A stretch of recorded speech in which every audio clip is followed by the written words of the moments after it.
for allowing us to be here today. Oh, there we are.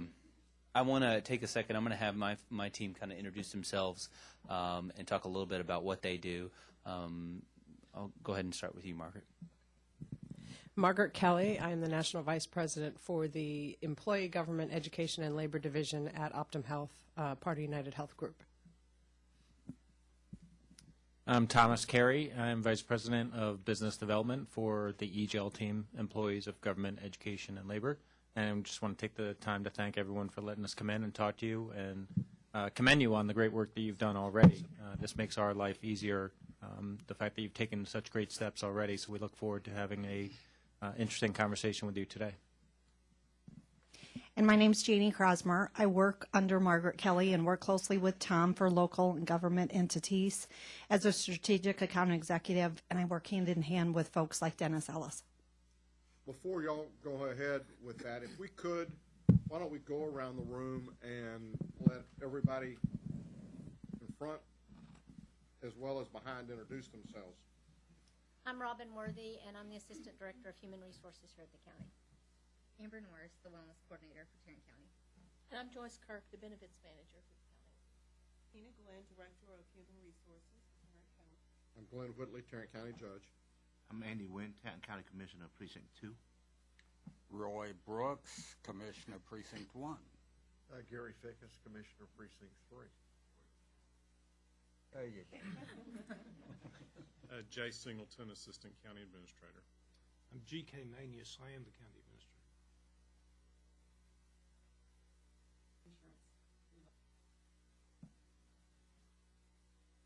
I'm Diana Konchvik. I'm the Executive Director of Public Employee Benefits Cooperative. I didn't see you over there.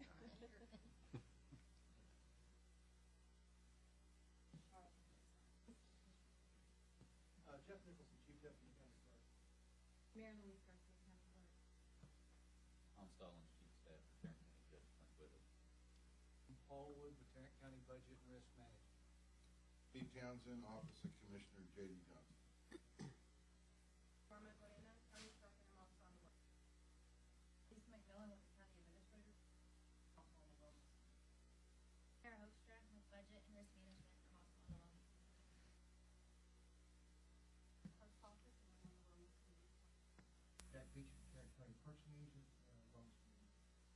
David Phillips, Director of Facility Management Department for Tarrant County, and proud member of the Wellness Committee. How proud? Craig Maxwell, Auditor's Office. Ray Reichen with the DA's Office. Christy Ryanka, Office Manager, County Clerk's Office. Debbie Gordon, Manager, Commissioner Court Records. All right. Take it away, Dennis. All right. I think I got all that. So you guys can test me. We'll do a test. Test me later. We'll do a test.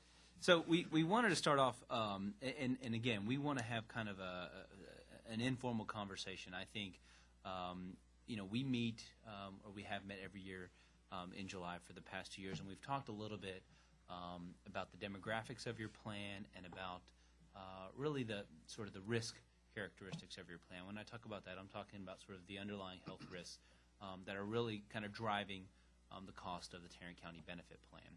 And so I know that you guys have, I think you have been aggressive in trying to put things in place to help curb that cost and help drive better decisions, as well as educate employees and improve their health. I mean, I think you guys have the Working on Wellness, your WOW employee wellness program.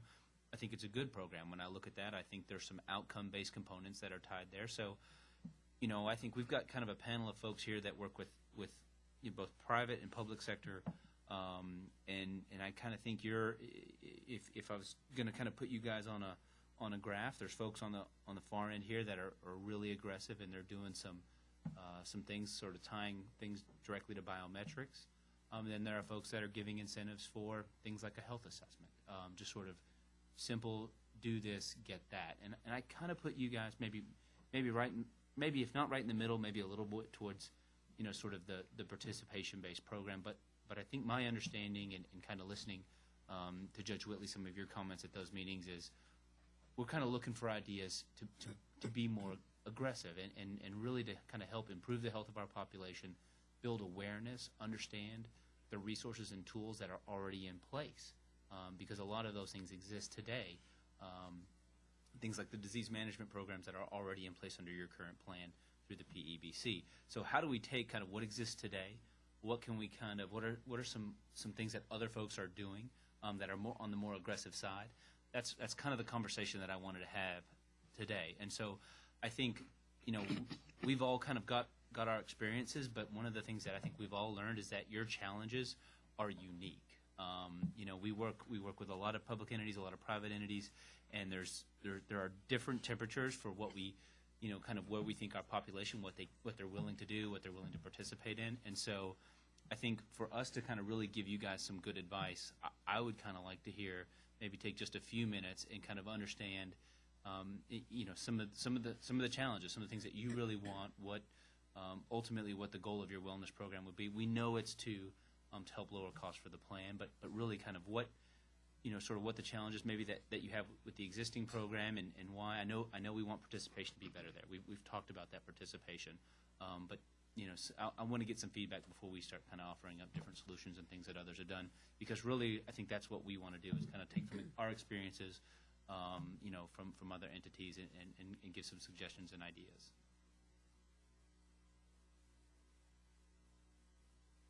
I would like to see lowering the cost of the plan be a side benefit of having created a healthier employee population. I would like to see us move more towards a biometric-based system without having it be punitive in nature. That may be something that's impossible to do, but I was going to ask you, kind of without being punitive in nature, give me some. Well, I would expect that there are certain people in our employee population, especially those of us who are approaching 65 years old, who are not going to make tremendous improvements in our BMI no matter what we do. And I don't want to be penalized in terms of my insurance rate. Cost for not being able to make substantial improvements in BMI, for instance. Okay. Anything else? Those are fair. I think I agree with him, with Commissioner Brooks, on that. In our strategic plan process that we're in right now, we talk about trying to help with, to be concerned about our employees, not only about their mental, physical health, but their financial health, so all of that. And so I do hope that whatever program we are looking at, it's what can we do to improve the health of our employees, and then how do we go about fitting that into a program that is fairly easy to administer, and that we're not creating a nightmare among folks. And then also, as I know you will enlighten us about, as far as within HIPAA, how do we go about doing all of that? And if there is I hope that you can bring to us some experience in other companies or other entities that you've worked with that will tell, if we can implement it in such a way as for it not to be punitive, what have you seen that has been successful in encouraging somebody to change a habit? Because in most instances, what I think you're talking about, or what we're going to be talking about, is taking someone who is maybe making some poor decisions with regards to their health, and trying to convince them to make better decisions. Well, I was just going to say, I think, like probably so many employers, we struggle with engagement and communications. We certainly have a fair number of employees that participate in our actual health risk assessment event, but then the number that actually participate in the wellness program that get points and get an incentive dramatically drops off. And we certainly know that we're going to be making some proposals to change some things with our wellness program, make it, maybe more open, especially to those people that might be on the opposite end of wellness that need a little more help in getting there, because certainly some of our programs, we have some employees that wouldn't be able to do that at all. And I think, talking about whether we want to make it punitive or not, I think if we build a program that maybe we take baby steps, and initially maybe there's not a carrot or a stick attached to it, but we start to make the employees understand that that's the direction we're moving, and we want you to be well. We want you to be healthy. It makes you happier everywhere, and it's not just about health insurance costs. It's about absenteeism and presenteeism and productivity and all of those things that tie into our wellness, whether it be physical or emotional or financial. Right, and then I would also like to add that while our employee population is aging, and we're just simply getting older, and we don't have that much turnover, I think that one thing that we also need to look at is if we could ask you to help us with some marketing strategies to our employees.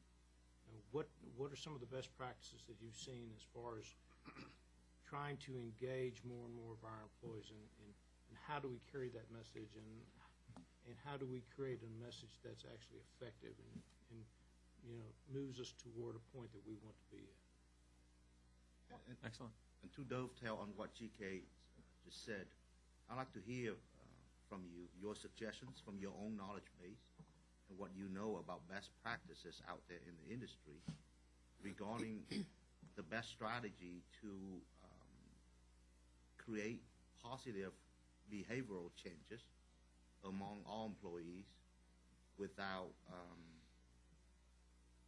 invasive to their privacy. How do we do that? What are some of the best strategies that you see out there in the marketplace that has proven result? Sure. And if I could just add one follow-up statement. From my perspective, we can spend a lot of time, a lot of effort putting together a program to try to address the wellness of our workplace. But if we don't have reliable methods to communicate what we've come up with, so that employees can know what's the expectation, they can know consequences, if there are going to be consequences, then I think it's a wasted exercise. So what I want to hear, one of the things that I'm really interested in, not only all the things that have been addressed, but when it's time to communicate this program, what are the best practices that you all have seen with some of your other clients? Because again, I know that we're not the only entity to have challenges with communication. We have over 4,000 employees. They're not in one central location. They're dispersed across the county. Like a lot of folks, we use email, but we read a lot about companies that use, gaming applications. They develop applications of their own, newsletters. I'd just like to hear from your perspective what is most effective. What do you see that works? And maybe also in that, we talk about 4,000 employees, but we probably have 6 or 65, maybe even 7,000 covered. About 7,000 lives. And so how does the program reach out to those folks? And that was going to kind of be my next question. I mean, you're almost split, right? I mean, you're almost half and half. And so, I mean, is the sort of, do we want this to be an employee as well as let's say an adult dependent type program where they would engage as well? I mean, is that kind of a sentiment that's shared? I don't know the sentiment of the court, but to Robin's point, maybe baby steps. Maybe that's not something we do in year one. Maybe that's in a subsequent year. Okay. I think if we can reach the employee and they can register the message, then I think their dependents then would be more receptive, right? I mean, so to me, from my perspective, I see that as more long-term as opposed to what we roll out at the very beginning. I don't know what the court sentiment is. I think we want to hear your experience Yeah. in all of those areas. What do we measure? What have you found to be in the most effective plans? What do they measure? How do they implement it? How do they communicate it? And how do they roll that out? And in what stages do they try to do everything at one time, or do they just, like Tina just mentioned, baby steps that we might accomplish over the next several years? Yep. So just to kind of sum up and make sure we're hearing you correctly, can everybody hear me okay? The microphone? Thank you, Dennis. It sounds like, and again, I have to commend you on the steps you've taken already, because, you guys have done a great job, identifying what it is that you want and what it is that you need. And I think if I'm hearing you correctly, the most important thing is the health of your population. That's first and foremost. And as Commissioner Brooks said, you'd like to see something that reduces costs. So I'd put that second to the health of your population has got to be the prime goal of this program. You want a healthy population, people that are going to be around, people that are going to be productive, and thank the county for providing them a benefit that's going to provide them a long, healthy lifetime. And then in addition to that, not necessarily 3, maybe 2A would be engagement. How do you engage those people in what we call sustainable engagement? We do a lot of work in the government sector. We do a lot of work with local governments, with state governments, with the federal government. The federal government turned to us as an organization with their needs and said, we have, the best health care in the world, but we need engagement. We don't want just somebody to get $50 for taking a HRA, because you're rewarding the action. What people want to do when the long sustainable change comes from is rewarding the outcome. So again, to Commissioner Brooks's point, you don't want to just make it penal so that somebody says, well, look, I got my BMI as low as I can get it, and it's not going to go any lower. So does that mean I'm not going to get the savings next year? So you have to have some flexibility in it. So before we go into some of the examples, do you have any idea of what do you think a world-class wellness program looks like? Let me ask some of the wellness people. Robin, I mean, in your opinion, what does a world-class wellness program look like? Well, obviously, one that you have a large percentage of your employees engaged, and that either those employees are working towards or have already met what we know to be the standards of wellness. BMI, cholesterol, blood pressure, those metabolic things, and obviously we know many diseases are affected or impacted by our lifestyles, and so I would want it to be, physical, nutritional, mental, financial, the whole gamut. And have beginner programs and advanced programs, because everybody's at a different stage, and that person that might get up and be able to walk 10 minutes a day, that might be a huge accomplishment for that, and then we may have some people that are going to go run a marathon up a mountain. Exactly. No, I think that's great, and what we really look at it is total population management. They do. So you're not in the mountains. You're not focusing on just your sick population or older population, but you're looking at a total population management program. And, when we look at it, we have done studies from ourselves, and we'll talk to you about some of the case studies that we've gotten into and what their challenges were and what the solution and how we're meeting those and what expectations are real. But it really takes 6 steps to implement a world-class wellness program. The first is really, have and look at insights of your population. Know your numbers, know your population. As you've talked about, it's an older population.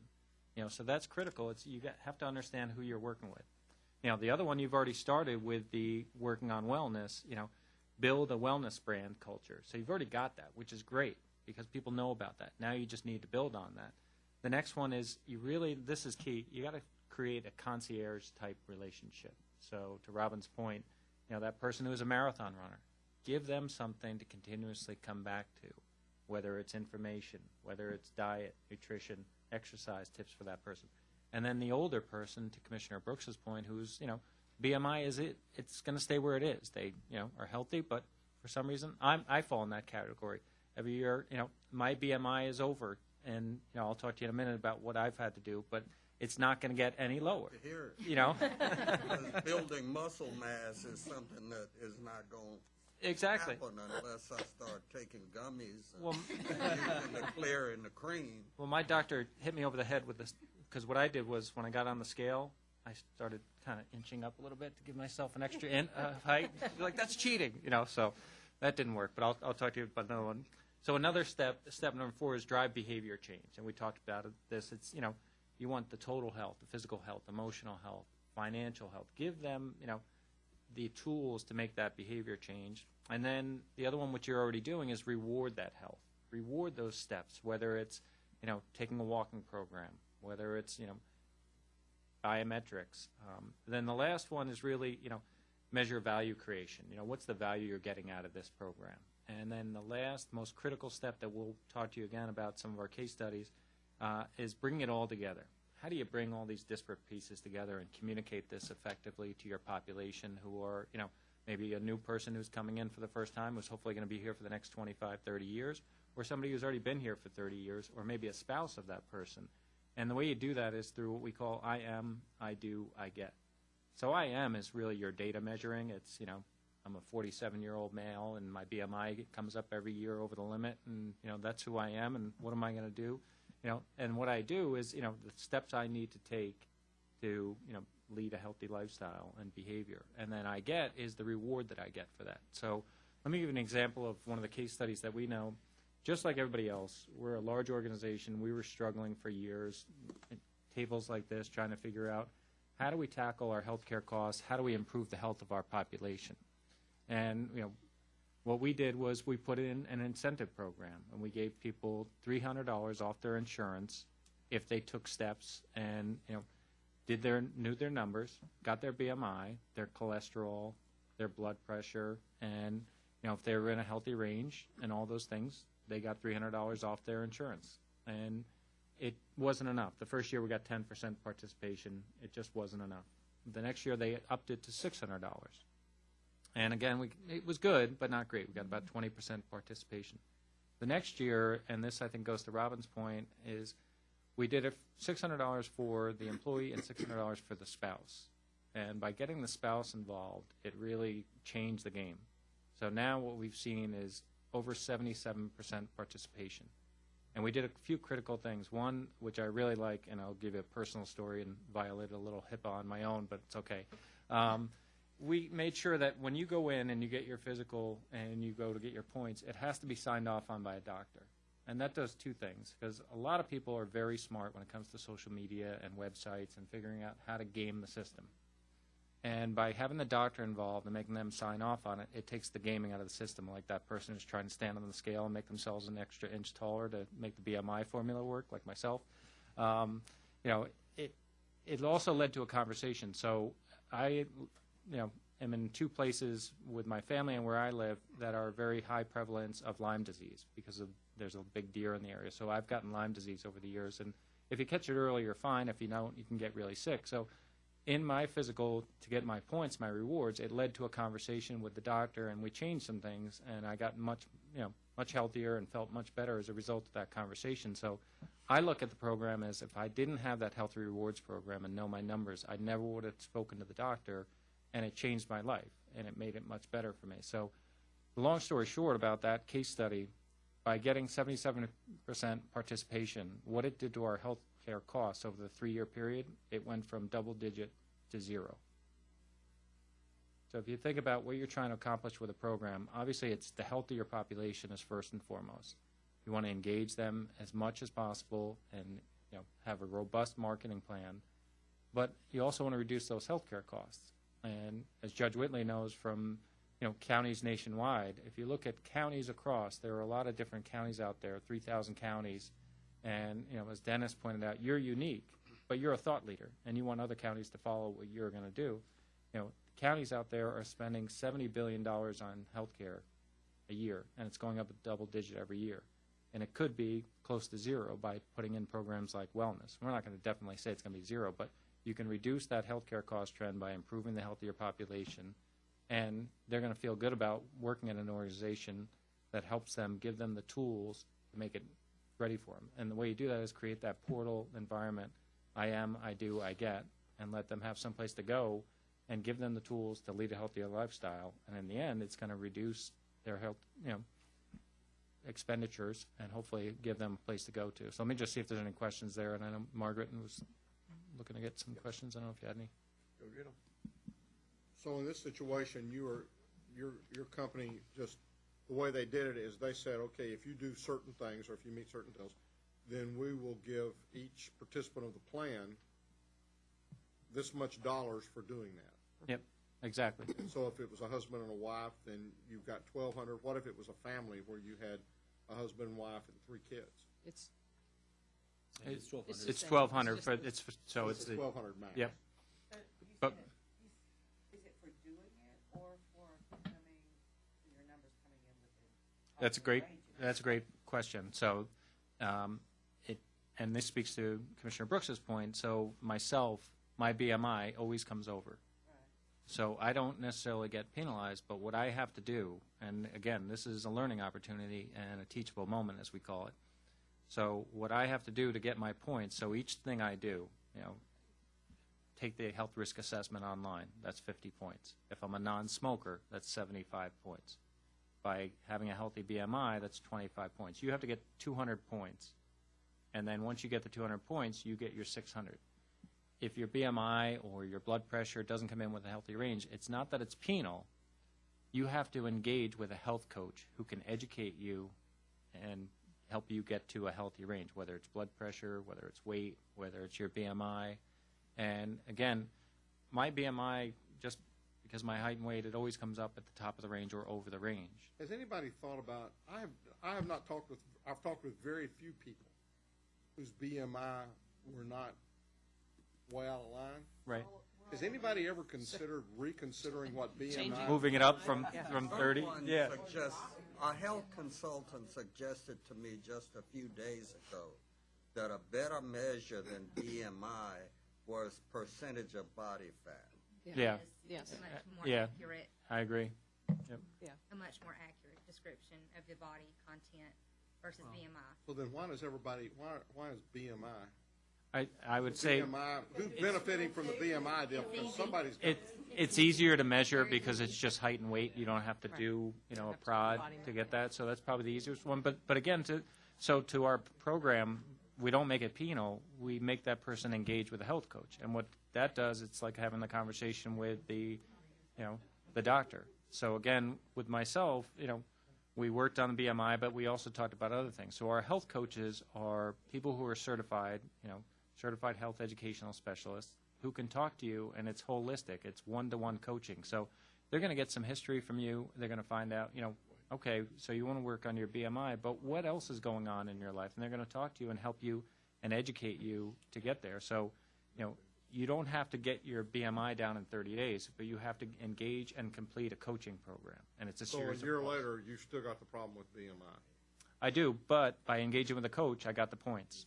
So next year, when you go through to get the points again, you got to re-engage with this health coach because Or- once again, your BMI ain't going to be there. Or I just have to, make myself a little bit taller, Well, Or if I can lose some weight, but it's a great point. But again, the flexibility in how you design the program is the key. You could change that BMI number for yourselves. If everybody's coming in at the top of the range, you can adjust that. I mean, you're the person who, controls the program. Or you could, do a body fat mass index, But isn't it somewhat similar to, there are also individuals that their cholesterol is always not being able to be managed. So basically, if they can't get to whatever that number is we're going to say, as long as it's being managed and we have documentation that it's being managed by a doctor or a health coach or a liaison or whatever plan we develop, then they can still get credit. Because some people just genetically, It's just like diabetes. You'll have people who get diabetes, but it's hereditary, and they eat. They're doing what they need to do to manage it.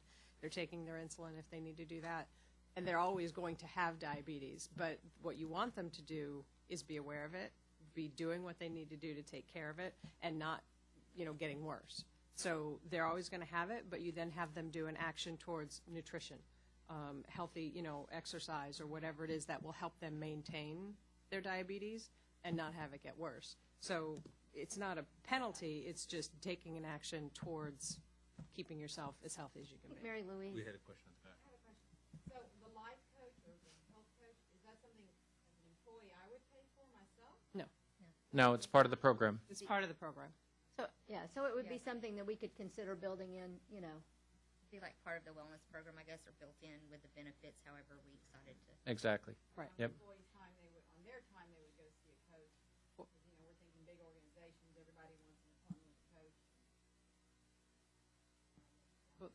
Yeah, and it's telephonic. Yeah. It's telephonic, so it's easily done, at the convenient time that they can do it.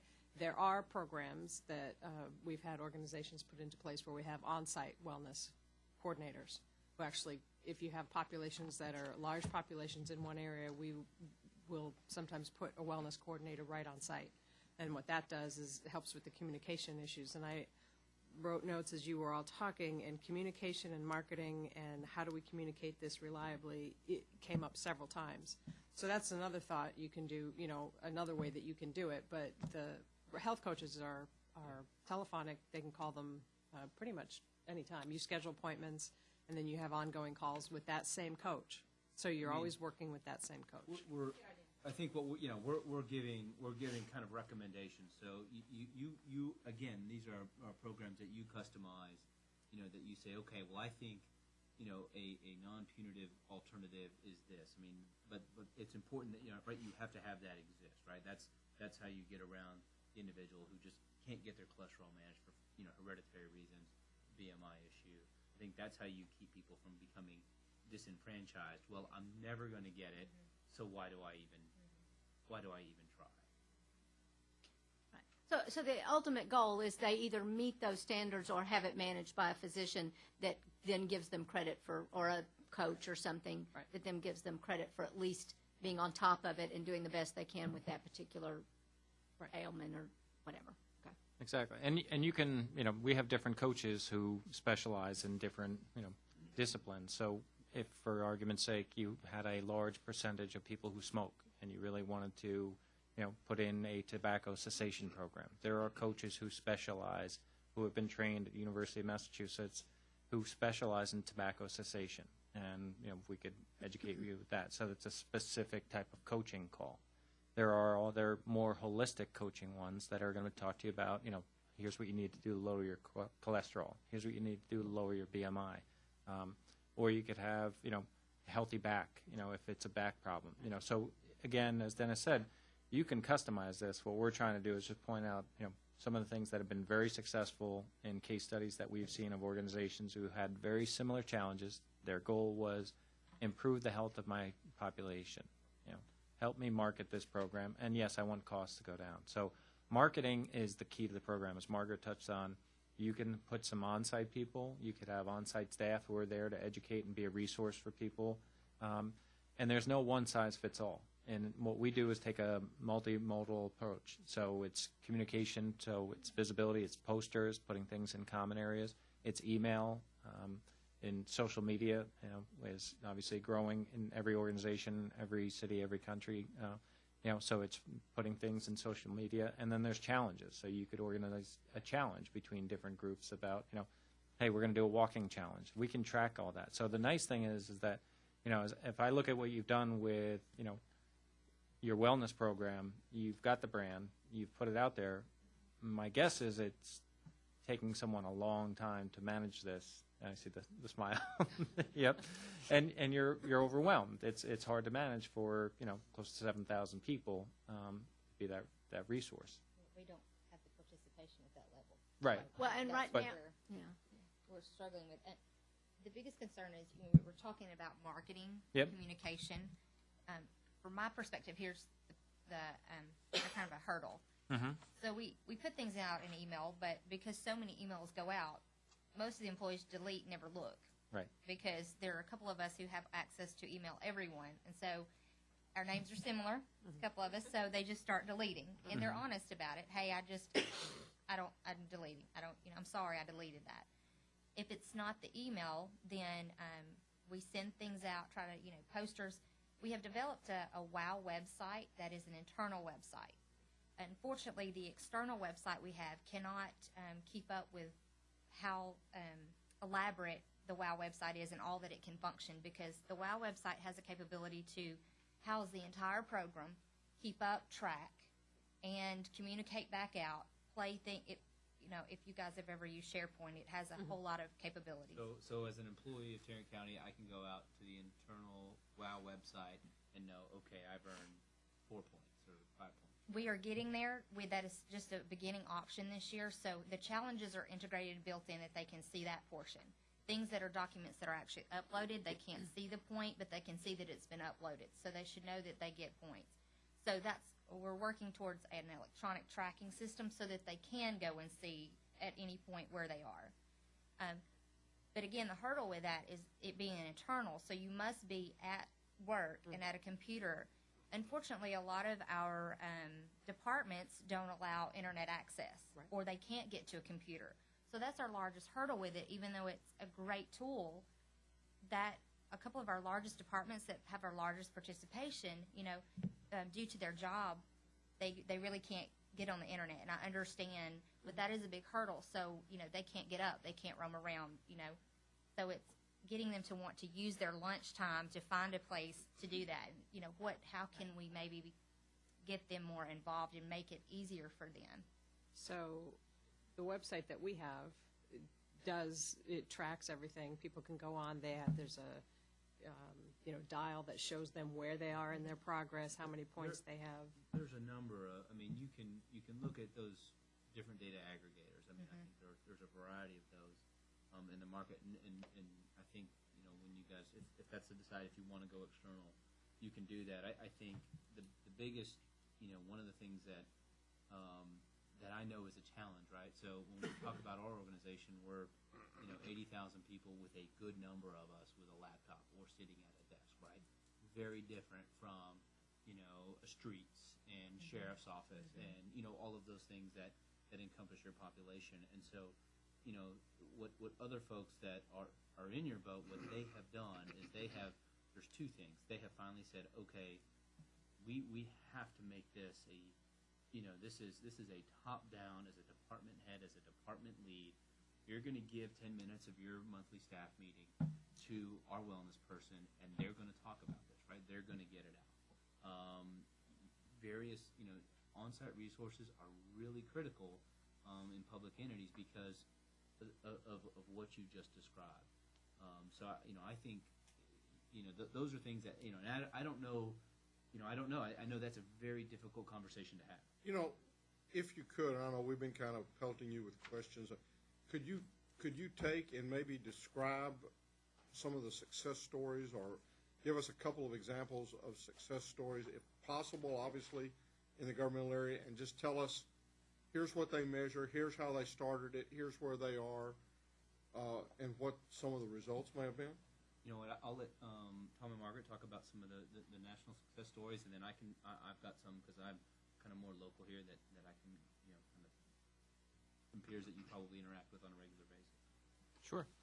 We had another county government come to us, about a year ago. Very similar situation, about the same size, 4,000 or 5,000 employees. They had started wellness, and they had another vendor managing it for them, and they just couldn't get the program off the ground.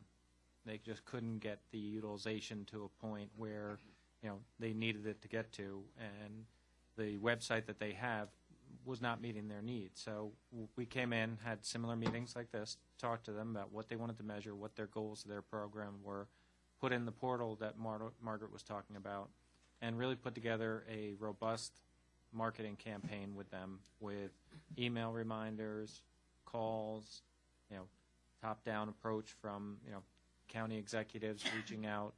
And the other thing we haven't really talked about yet is the branding of the program is your program.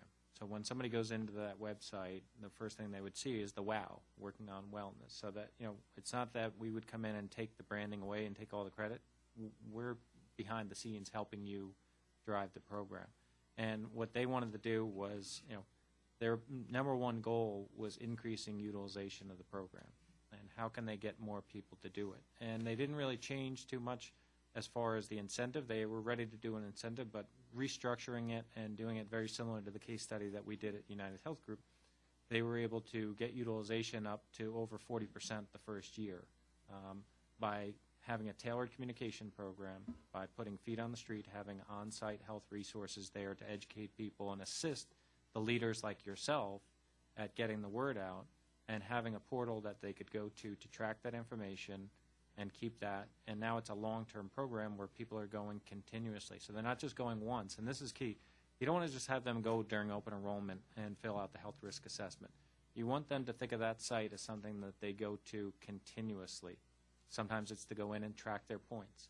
Sometimes it's to go in and say, there's trackers in there for themselves. So if they wanted to track their weight, their cholesterol, their running, they're in a running program with a friend who lives in another city or another county. Yes, Judge? Specifically in that particular county, what are they measuring? And describe maybe in detail that what are they measuring, what are their incentives, and how they went about doing that. Sure. What county was it, if you don't mind? And you may mind.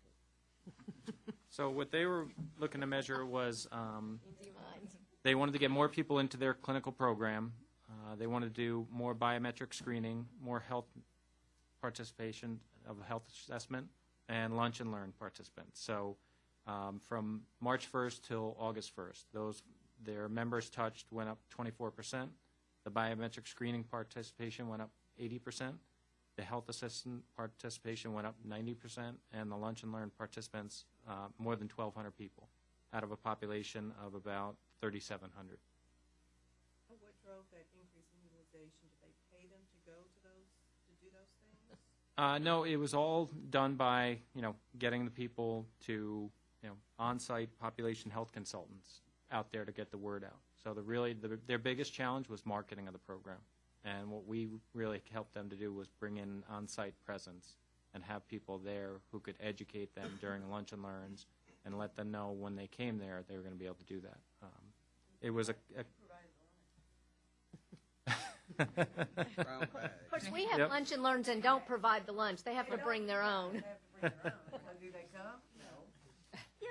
Yeah, we normally have around 100 participants at most of them, and we would have more if we had room to hold them, but that's about our max. Was that at multiple locations? Yep.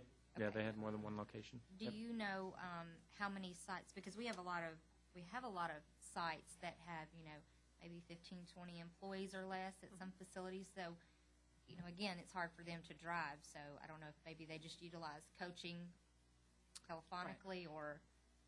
They did both telephonic. They had the on-site portal and then the online portal. And then they had a healthcare advisor who was kind of that concierge-type relationship for them to educate them, and then the on-site staff to be able to do the biometrics and educate them to get that.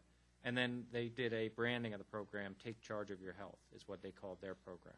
So, again, very similar. You already have your brand, which is great because people know about that. Now you need to build on that. So is that then, you said that was between March and August. Yep. What is their ongoing effort? What are they measuring? And how are they incentivizing their employees to participate or to attempt to reach their goals? So they're measuring, all the things that I talked about, the health assessment, biometric screening, and they're looking to, grow the program. And they've got, lunch and learn locations going on at approximately 20 different sites. And then some of the things that they're going to do in the future are they've got a sponsored walk and 5K run that they're going to do. And then they're going to launch a wellness champion network to introduce outcome-based incentives. So they haven't done the incentive part on the outcomes yet, but they're, to your point earlier, Robin, kind of baby steps. They're going to start with trying to educate people, get them in to take the health assessment, attend the lunch and learn, speak to an on-site person, and then the next step they're going to introduce to that is the outcome-based incentive.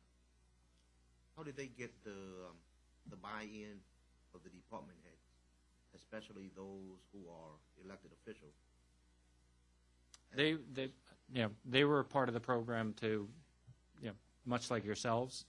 They had the buy-in. They understood they needed to do it. They just needed to figure out how do we get the people. To do it is the key. How do we do that? Because we can't, as a court, we can't order the district attorney to integrate a wellness program in her or his office, for example. So how do we do that? I think that's the key right there. You mentioned to build a wellness culture, and that culture has to be bought in, has to be supported and sponsored by executives. And if we don't have that sponsorship, I mean, I myself am guilty of that, I admit it, But without that sponsorship, it's not going to work. It's very challenging. You know, I mean, and it's so critical. I mean, you're right. You've got to have it. It's got to filter down. I mean, you have to, and it doesn't happen overnight. You create a culture of wellness over focusing on this and helping understand, you know, risk factors and what opportunities, you know, that the county or whatever public entity is providing. You know, I can tell you the city of Dallas has been successful over the last 2 years and the same challenges, right? They've got folks who, you know, DPD was not going to do anything because they just didn't feel like they needed to do it, and nobody could really push them to do it. And I give them credit because I think they came up with a unique solution in that, you know, they said, okay, here are our standards, you know, whatever those biometric standards are. You can take a biometric screening, you can go get your physical, and you can take the health assessment. We want you to be aware of what's going on. So in one way, shape, or form, we're going to give you points for that. But if you don't meet, right, if you fall outside of that, we're going to allow you an alternative. And so what they did, which I thought was pretty unique, and it was a little bit data intensive, is but they allowed those departments to come up. They had to get them approved, but sort of what those reasonable alternatives were. So DPD did a run. You know, Parks and Rec, they did their own events. They created their own events as an organization, as an entity under a large umbrella, and said, this is what we would like to do, right? You're going to allow us to earn 25 points for, you know, either education or behavior change. This is what, you know, I want to submit for my organization, and they allowed them to do that. And that really kind of got the buy-in from those different departments because they were able to kind of have some say in you know, in the program and give their employees something that they thought that they would respond to. And it's a bit of an administrative challenge, right? Because you've got multiple departments, you know, doing a variety of things, but you know, you have to kind of work out there, you know, a lot of different options to work out the logistics to that. But I think it's been successful for them. I mean, they had 7,000 employees participate in one way, shape, or form. So that's. If you have a goal or something, you know, we talked about the BMI, you talked about cholesterol, blood pressure, things like that. If those are something that we end up targeting, then how easy is that? Do y'all just have to provide us with a list that says, you know, at the end of the year or at the end of the period where we're trying to track, here are the employees who did or did not comply or hit the goals that you've set forth for your wellness program? Because from HIPAA standpoint, we can't really be familiar with any of that stuff. What you would get, Judge, is you wouldn't even know how they earn their points. You just get whatever your point total is, whatever, say it's 200 points, you just get a point total. So for Dennis Ellis earned 150 points. You don't know if I'm in fantastic health or if I just did, you know, I didn't pass and I did the work. But you take that score and then you apply it to whatever metric. So if 200 points gets you a $600, you know, decrease in your annual premium, you get it. But you as the organization have no idea how I got to that point tally. Judge, if I could add one thing, you know, PBC is, as many of you are aware, one of the bonus program that not the interrupted outcome approach. But just to point out one way that I've noticed we've been able to get some traction is when we have competition between counties, departments of different counties. Even as much as registering people for myuhc.com and counting how many did it. You know, we'll have some good news for this county in a few weeks. But I can tell you that that gets some movement. Right. And, you know, we have ways that we can, among the PBC, with 5 employer groups, all on the same benefit plan, many in similar departments. Imagine if you could challenge your counterpart in another county. Or imagine if we took, for example, the same counterpart in all of our groups and measured and reported how they're doing, where they are, how many people are earning. You know, that tends to get movement probably greater than just within your own employer. You're exactly right. And what I was going to say, part of your question was how do you get buy-in from the top? And some organizations just don't want to some agencies might just not want to participate, or they can't get it from the top down. That was going to be one of my recommendations, is you have interagency competitions. And, you know, if this one agency is a little behind in participating, they're going to get that competitive, that competitive nature takes over, and you'll get people to participate that way.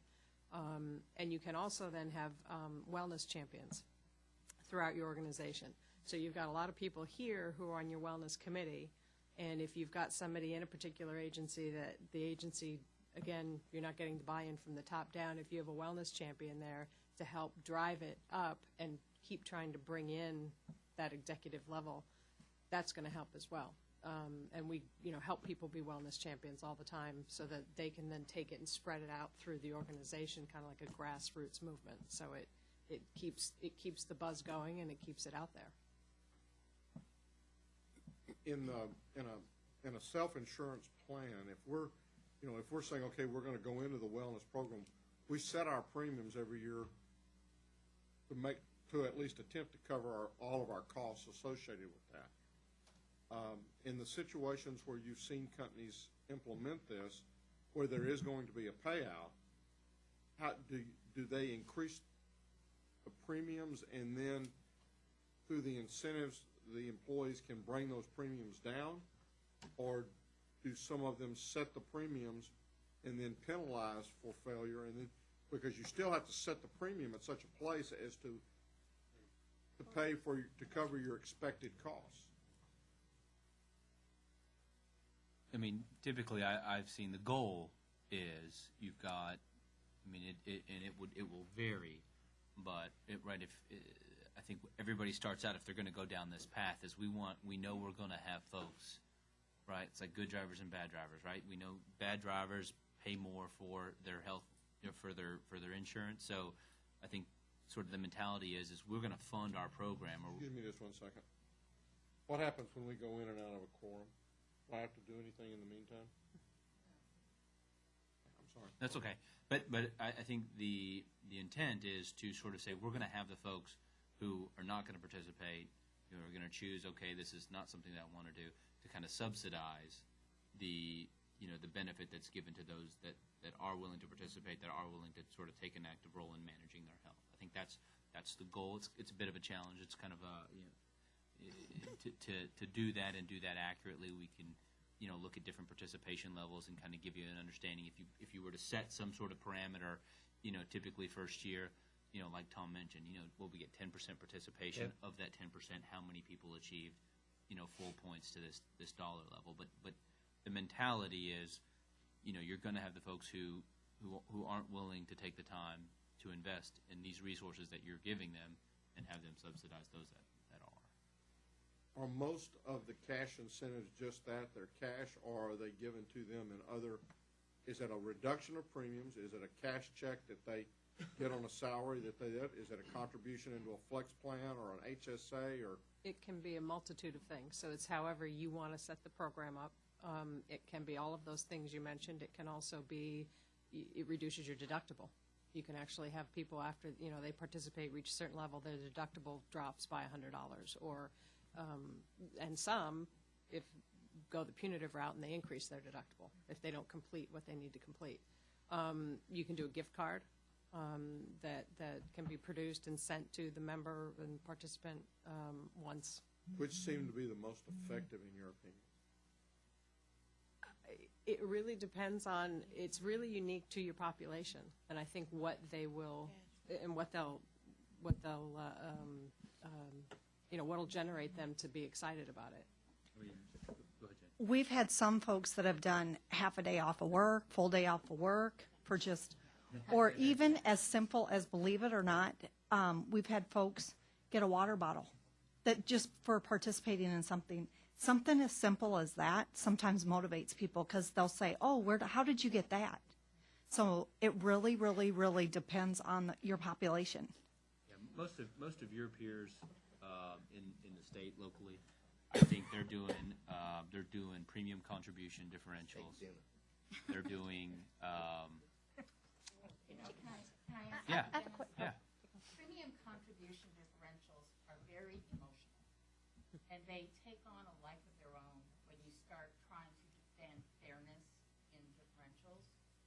I did some research, actually, before I came here, as to what is the most effective reward, bar none. Cash is king. Yeah, cash is king. Amber, didn't you find that when you were asking about, that on the wellness program, that they preferred it going into their flex account over the counter? No, that was the committee. Yeah, yes. Most of, now, we had a lot of people that, because of the change in the insurance and with just realizing they could get cash this year, opted to go get the cash even with the tax deduction. And we had quite a few people even come back that they had originally selected it and then wanted to change it. Really the biggest portion of those that kept with our, to go into the flex spending were those that really maximize and use their flex spending. Everybody else wanted cash. So it's only those that small percentage that really are using their flex spending. Have y'all had any, I'm sorry. Have y'all had any experience with, like rewarding them with, like they get points and then they go into some website where they can shop? Like they could buy luggage or purses or ball caps or whatever. Have y'all had any success, any experience with that? Actually, with the gift cards, it can be like a cash value on the gift card, or it can be like you said. And I've even had companies before say, because there may be gift cards for food places, you know, and I'll just say On the Border or something like that. And some employers are like, no food places. You know, you incentivize these folks to lose weight. Now you're going to give them a gift card to do the food. So, exactly. And margaritas. Yeah. So anyway, there's a multitude. Exactly. What about a sushi restaurant? Right. I think Be a weight loss for work.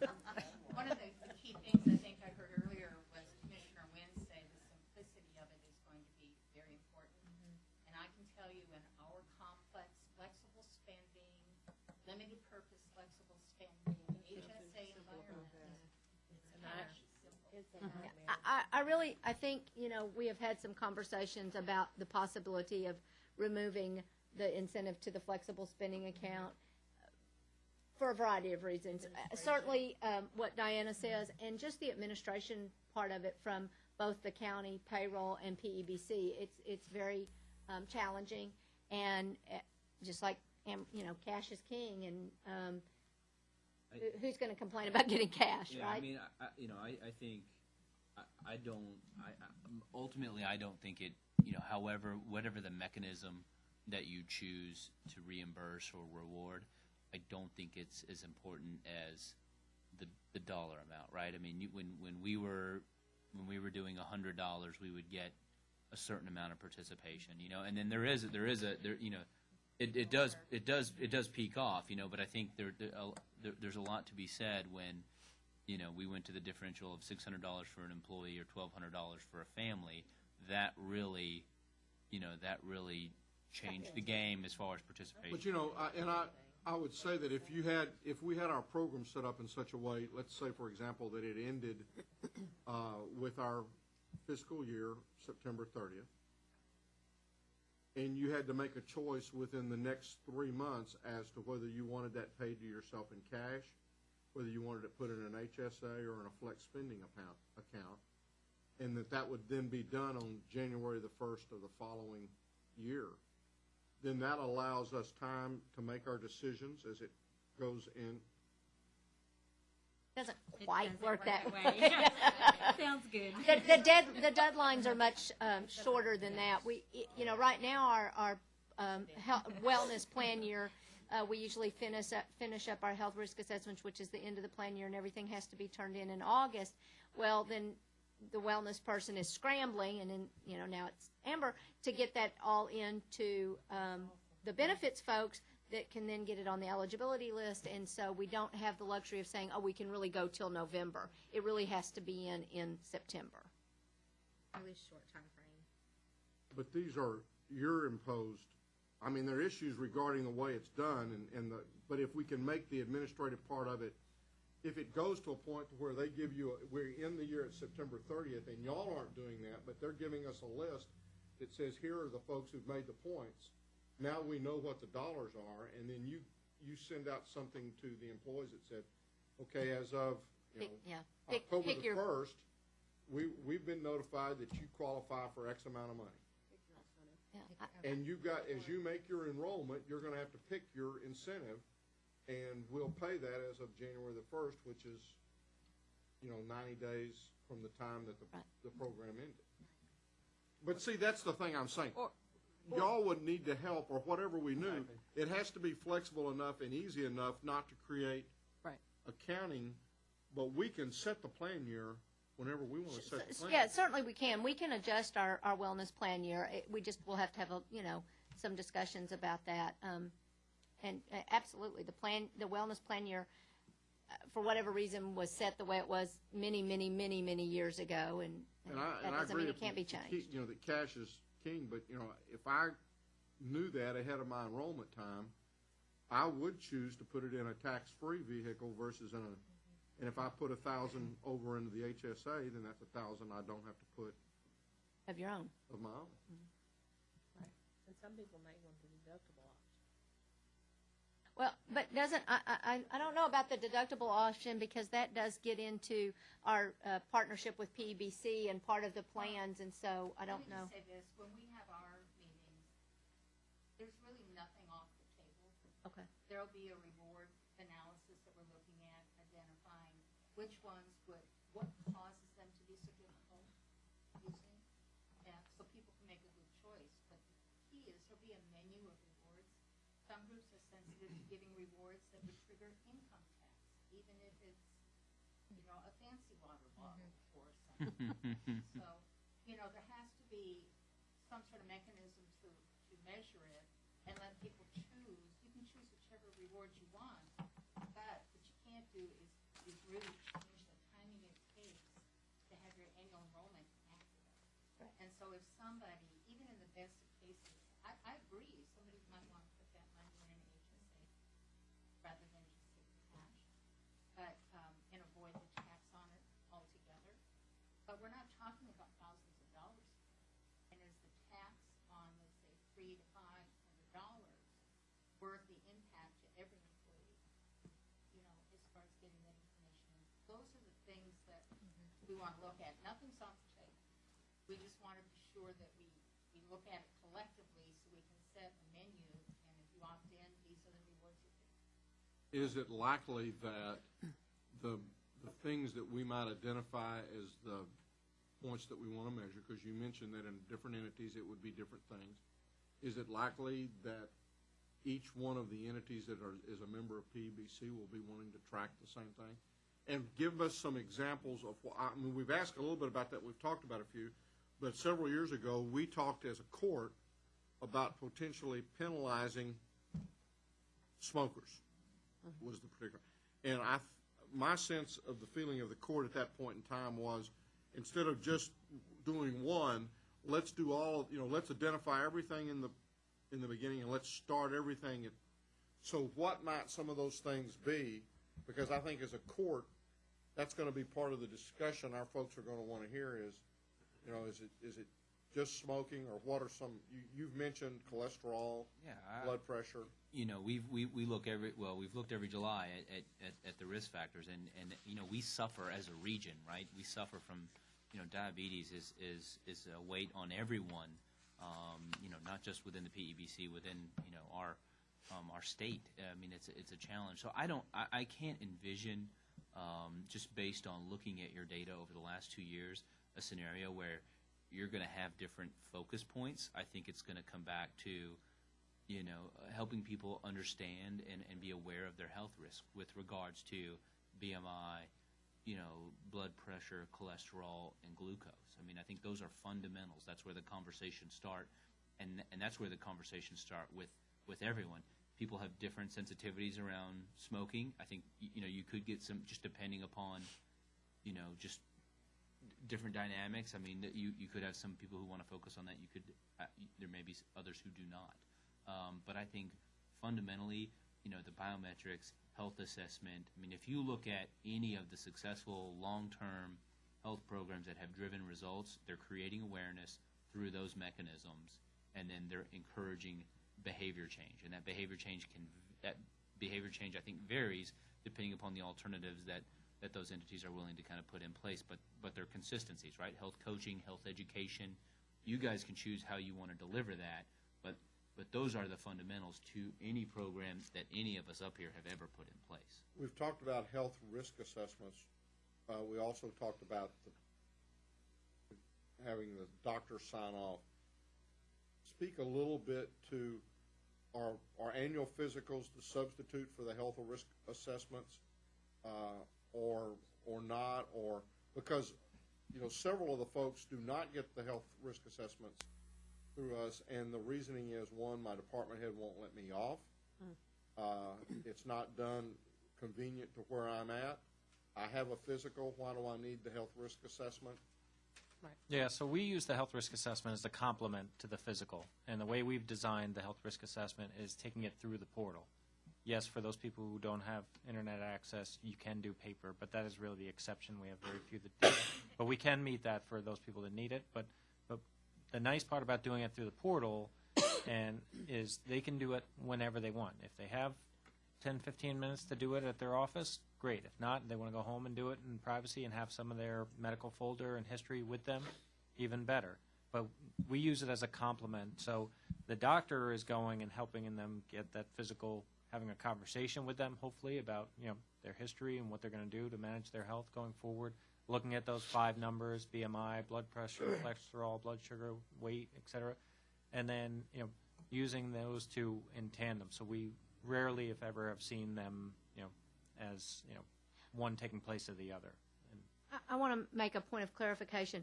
For us, a health risk assessment is not only filling out a health questionnaire, but it is biometric measurements. That's what our health risk assessment. You've combined it. Yeah, those. So I think what he's describing is more of a questionnaire, and then the annual physical would be a piece of that. But right now, we have a third-party vendor that comes in, and our employees go and get the biometric measurements, and they can do the questionnaire online, but it's a combined process. Right. And so there is some overlap with what you might get as a physical. Okay.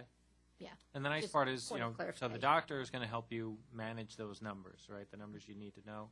But the coach will as well, and the coach will also look at, and get the information that you've put in your health risk assessment, be able to talk to you about family history, your habits, how much do you drink, are you a safe driver, those types of things, and do that holistic one-to-one coaching. So it's not just that. And then back to your point, Judge, about smoking. We're a smoke-free organization, so one of the biggest, point availability is non-smoker. If you're a non-smoker, it's 75 points right off the bat. And I know that you guys have put a big emphasis on that in your wellness program as well. So how do you prove that you're a non-smoker? Do you all do the swabbing or attestation forms, or how do you do that? Yeah. Attestation forms. We haven't had to do the swab. It's all attestation. Honor system. What does that mean? There's a It's the honor system. It's an honor system. There's a button that we push that says, I certify that I have not had any tobacco products in 6 months, and if I'm lying, I could face punishment up to So is one termination. of the Yeah. responsibilities of your health coach to go around and try to catch those folks who are smoking? We have Trying not to I have walked into our garage elevators, and they have smelled like cigarettes. So I think people are hiding and clicking yes. But no, I think by and large, I can tell you, right, as you put that much pressure on folks, no, it has drastically reduced the amount of smoking. Yeah, and as we've talked about the smoking issue, one of the things that becomes such an, well, I only smoke a cigar on Friday nights, or I only do this. I'm not a common, and where's that never? Is that or, bad to smoke it on a golf course? Yeah. Yeah. So that's one of the things that we struggled with when we had those conversations a few years ago. Tobacco's a tough one, right? You've got smoking cessation, tobacco, all tobacco. All tobacco. Where are you willing to go? I mean, I think that's a tough one. And so I think that's where you probably get some variability on depending upon how aggressive you want to be. But there are ways if you feel that you wanted to do the you could say you may be subject to a swab test. I've seen that done before. Those are all things that are available. In a program that's set up, and you talked about the fact that you don't meet BMI, you don't hit cholesterol. I have a cholesterol problem. I've had a cholesterol problem for 20 years. I've managed it through medication. to exercise, different things along that type lines. But if, let's say I started out and I was at 300, is there do you put it in place that, okay, each year we want to see that you're working toward the goal in order to get the points? There needs to be some improvement or something along that type lines for somebody who comes in and, you know, they want to help, they want to participate, they want to do better, but, you know, they're way out there on everything, and they're not going to get there. And I guess the second part of that question, would the first year be let's establish, we just want you to come in and we want to establish the baseline. We want to know, we want you to have the physical, we want to establish the areas where you are, and if you do that, you get your points, you get your money. Right. And then from that point forward, you're going to either be working toward the goal for those that you're outlined on, and you're maintaining it for those that you're in. And if you're working toward the goal, you can get some points. Now, if you never get any better, you may not get any points. Or if you go backwards, you may not get a point for that year. But as long as you're working toward the goal, you're going to get some points for that area. So Go ahead. it goes to Robin's point of baby steps. And you can put a program in place, and you can have the first year established as a baseline year and just take the action. We want you to take the action of getting your HRA, get your biometric screening done, and, you know, actions that then lead to a reward.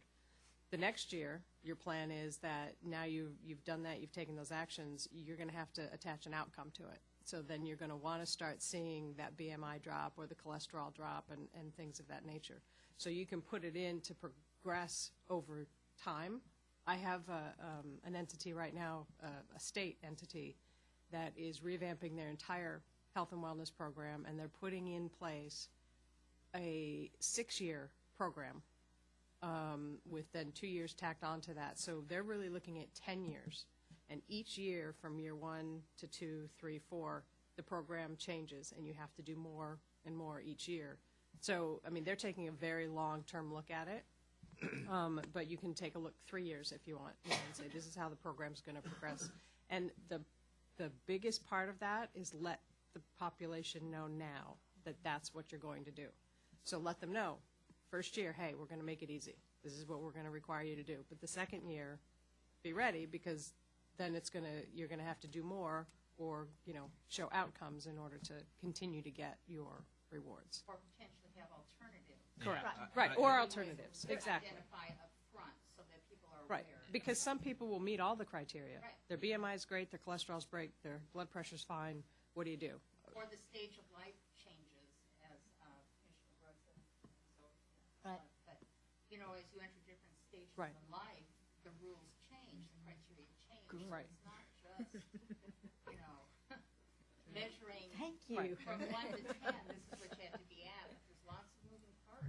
So when you do a 1 to 10 and you have a new hire come in at year 6, how do they just start out and they only got 4 years where anybody that was here in the beginning has got 10, or do you say when an employee comes in, okay, your first year in your track of this deal is you got to hit the baseline?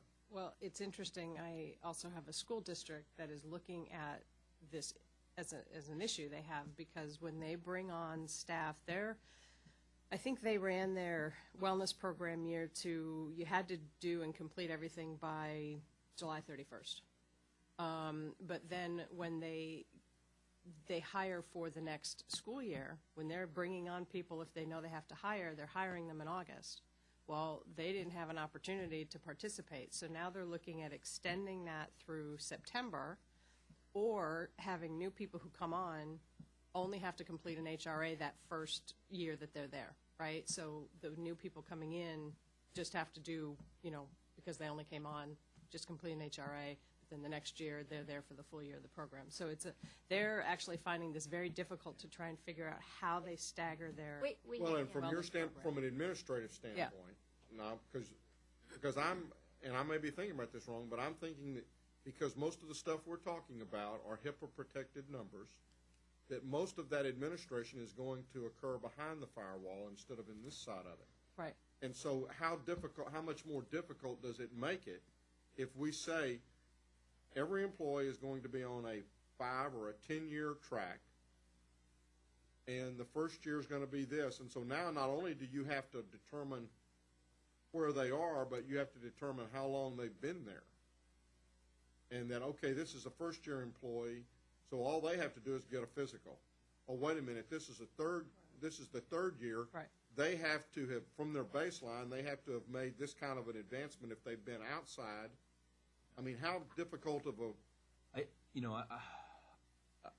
I think you're getting, as I'm listening to you talk, I'm thinking, I'm going back to some of the challenges that we've had with sort of, the reasonable alternative, language. I mean, they're very kind of,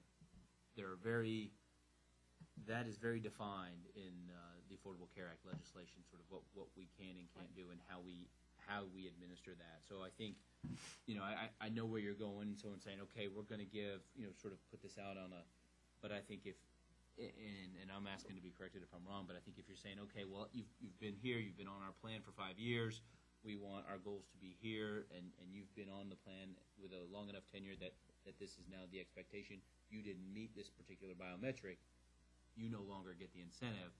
I don't know if that flies in a post, with the Affordable Care Act. I think I didn't meet it. You still have to give me an alternative, and I can go and I can talk to that coach. I can take steps to educate myself. Right. You've still got to give me that alternative. So Right. where you're trying to say, okay, I want, the goal is to be, BMI under 30 or whatever that goal might be, you're still going to have that reasonable alternative that they can. Well, okay, and I guess my question then is, okay, we set the alternative, and the alternative is, if the alternative is simply I go and talk to a doctor about this, well, at what point in time do we acknowledge the fact that conversation ain't working, and that they're just using that as the, they know they're not making any change in the habit, they're not doing squat toward making an improvement, and they just know that the consequence of that is I got to go have a 15-minute conversation with a doctor every year in order to get $600. Let me give you an example of alternative, kind of exactly what you're talking about. So UT system, I'll use the smoking one because this is part of UT system. For people who, for whatever reason, do not quit smoking. The alternative is they have a letter that has to be signed by the doctor that says they have a condition, for example, an addiction, that means that they are not able to quit smoking today or cannot quit smoking, and it requires an MD signature. What they found was, there are certain MDs that, yes, one time might sign that. They're not interested in signing it a second time if that person hasn't been referred to some help to deal with the addiction and try to do whatever. So it's not just that you go talk to them. They have to attest there's a reason they cannot do it. And if they cannot do it, then there's an alternative. But if they can do it, they're not really too eager on signing letters like that. Right? I think, Danny, you have a great point, Judge. I mean, while you're doing this, I mean, the entire healthcare system is transforming into sort of an outcomes-based system, right, where we're incentivizing physicians and facilities to, provide better care. So by you saying, okay, to get this, you've got to go have this conversation with your physician. If that physician just sort of sits there and says, well, I've told you 15, we do this every year, and, you've not made any efforts. Well, guess what? Now, you just had these risk factors. Well, guess what? Now we're in year 5 of this. Now you're diabetic.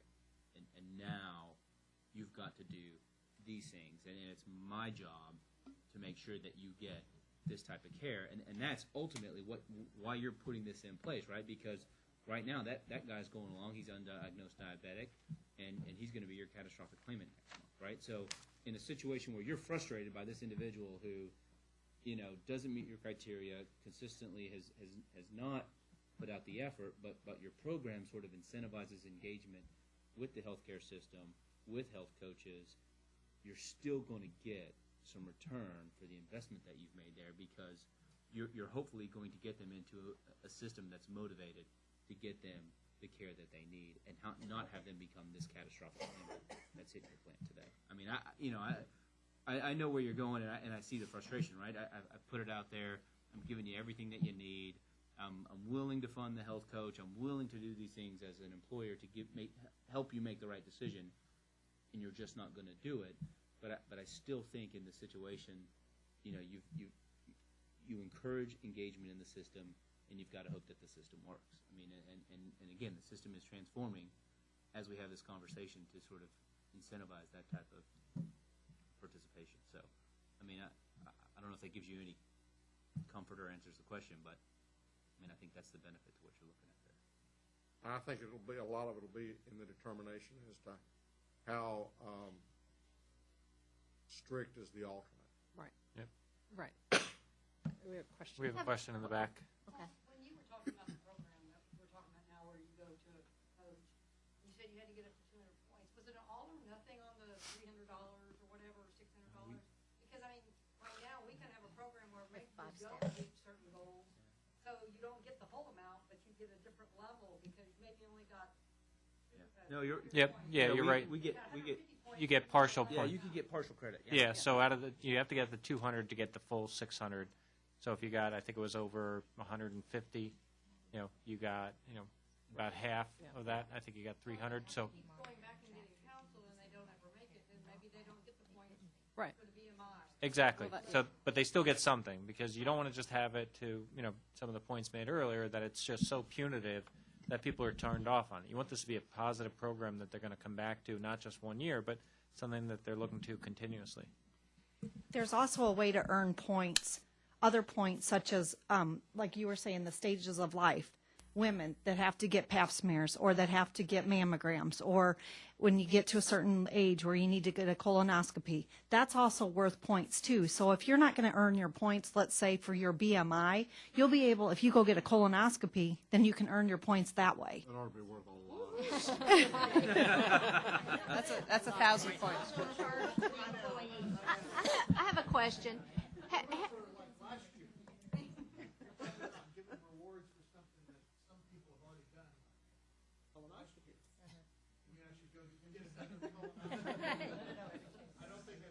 Medically prudent. Right. I have a question. I'm with Ray. I had one last year too. I want credit. You want your credit? I have a question. Have y'all had any luck, or do you know other employers that have had luck in the communication to the employees to tell them that their behaviors are driving their cost? So obviously their behaviors impact what we eventually pay based on our health experience and all the actuarial and blah, blah, blah stuff. So is that ever part of the communication to the employees? Yeah, absolutely. I just met with the head of SEIU in California, and the president was saying that, you know, health and wellness is very important to them. They have a program in place, and they encourage all their participants. But what they've really tried to get the message out to them is that if you want to go and eat 5 cheeseburgers a week, you know, go ahead and do that. You know, if you don't want to participate in the program, you know, that's fine. But here's what's going to happen. When I have to go and negotiate our healthcare rates with our healthcare provider, when I go in there to negotiate from a labor management standpoint, when I go in and negotiate, I don't have any negotiating leverage. If our, you know, overall, you know, health risks have gone up in our group from 60 to 68 or whatever the numbers are, if it went the wrong way, I don't have any negotiating leverage when I go in to say we need a break on our medical rates. It's not going to work. So he was adamant that was one of the messages that he brought back to his participants, is that, so absolutely it's been used, and he says it's worked because that's a huge piece of money's going to come out of their paychecks, right, for their health care, and he has no leverage to negotiate down if they don't do anything to help lower that cost. And I've had identical conversations with some of the teachers' unions as well, who are in the same one. It's, you know, if you're going to ask us to help, you know, the bargaining table, you need to, you know, come to the table as well and try and help us here, and then ourselves as well, from a shareholder perspective. Everybody's trying to help the bottom line of the organization, whether it's a public entity, whether it's, you know, a group like yourselves where you're trying to, you know, make things more efficient and give a place where people can work for 25, 30 years. You know. Diana? And so that's in a primarily, I'm assuming, fully insured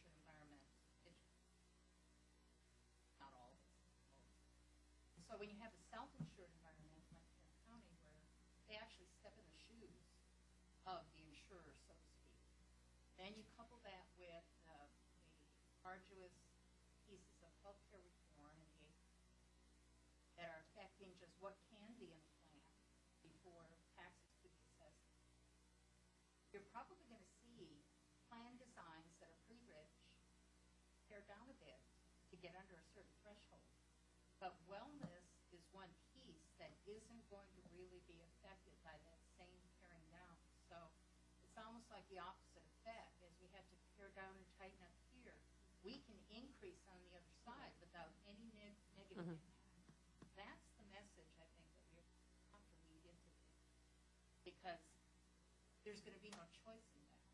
So, And I guess to that same, I'm sitting here saying, okay, can we incentivize the employees by saying, as we save dollars, we'll give a percentage of those dollars over to the employees. We know we're approaching 2018 with what, in our particular instance, would be approximately a 10% increase based upon the money we're going to send to Uncle Sam before we talk about any increase in what just normal medical inflation would be. So to the extent that we can get to 2018 and have reduced our costs enough, because that's the thing I guess for a self-insured, if what you're paying and the claims you're paying are over a certain amount, you're going to pay Uncle Sam an additional tax for doing that. Yeah, no, what's the value? Yeah, I mean. But the value of the plan is based upon premiums, I think. And if we're setting our premiums to cover our costs, then that means we're going to pay more because we paid our costs.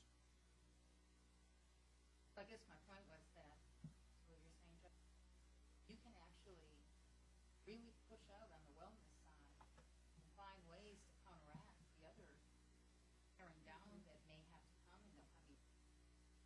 And the impact is going to be a win-win. And that's why it's so critical that we start now. Because we only got 3 years really to get to that point. You're just saying, guys, look, if we keep doing this, we're gonna be forced to make a change in our benefits, right? Or otherwise, we're gonna be paying an excise tax if we continue on this, on this path. So I mean, it's the message that you guys are thinking about taking to help market,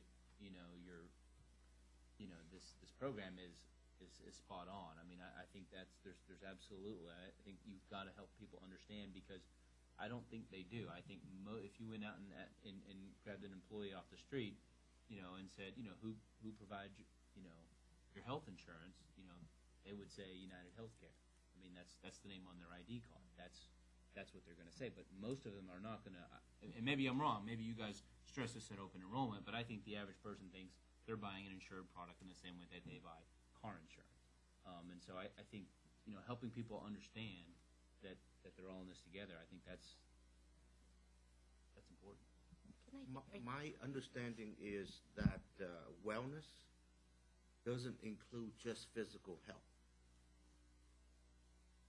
Mental health, and I think you mentioned financial health as well. Right. Okay. We talk about smoking and so forth, but stress is the number one killer. So how do you see us including the other variables into this complete wellness program? Yeah, and that's a great point, and that's why we do both the health risk assessment and the biometric screening. So the biometric screening is going to get to that person about weight, about BMI and others. The information that goes into the health risk assessment, and that's what the coach is going to coach that person on as far as understanding their stress level. So that coach is not just, somebody's going to help them to stop smoking. It's going to help them in a one-to-one situation understand what's going on in their world. Is it work stress? Is it personal stress? Is it family stress? Is it financial stress? Is it all of the above? And try and set some realistic goals to help that person meet their needs. So when we look at these programs, when we talk about wellness, you're right. It's not just physical health. It's emotional health. It's financial health. It's total population management. And the other thing we do is we look at other programs that you have in place to try and integrate those programs in, whether it's disease management, whether it's behavioral health, whether it's all of the above. But that's one of the things we do, is be able to push information through the portal based on the information you put into your health risk assessment. It's going to push information to you based on what you put in. But then the coach can also help you through that situation, whether it's stress modification, relieving stress, or just getting some coping techniques to understand that. Or if you have an employee assistance program, we can make referrals to the employee assistance program as We're well. not going to ask their financial status, right? No, but you're gonna have a conversation with them and understand what is it that's Right. exactly that's keeping them up at night. Well, for example, Commissioner Wynn, we've actually done some lunch and learns where we did some on how to pay for college, and we had to offer it multiple times because basically it sold out. We filled up the room. We've done some things on budgeting, and we probably, we'll do some more things like that. We, from the benefit side, we've done several things on retirement planning and some, different ways to get ready for retirement. So we're trying to already offer some of those things.